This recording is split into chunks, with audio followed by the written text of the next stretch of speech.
by the matrix plus B1, B2 row, you get exactly this one expressed as a row, okay? Just try to become familiar with this, because you will use this, and at least you will read, I mean, mathematical, in statistics, in econometrics, mathematical derivations in which you do have this kind of derivatives, okay? Now, what about the matrix of the second derivatives?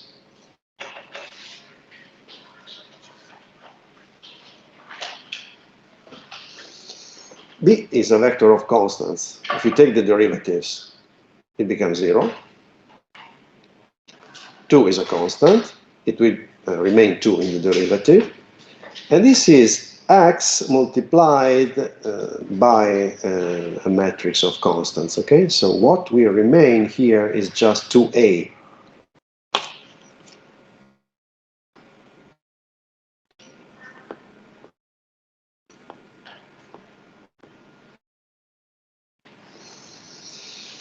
Okay? Why? Because if you can check this. Take this as a row vector.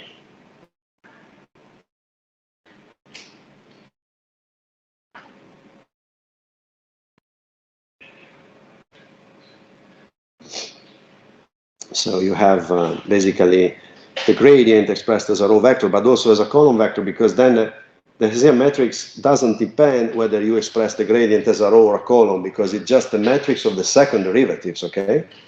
So you can use as well the column vector form here.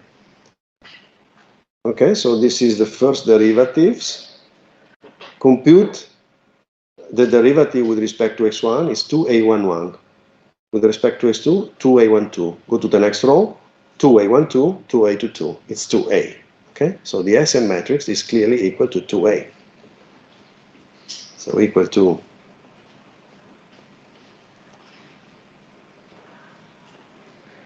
2.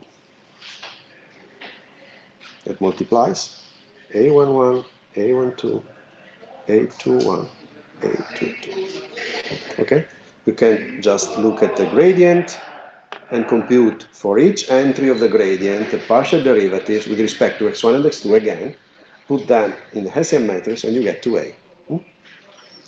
So this is the reason why we have this notation and these rules to compute the derivatives for these quadratic forms, okay? If you, for instance, if you are interested in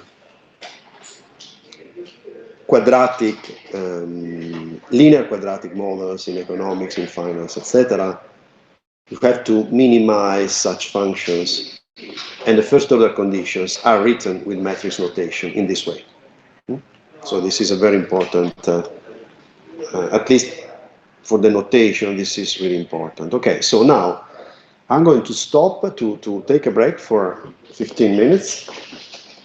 And then I will show you another part of the program, which is the implicit functions.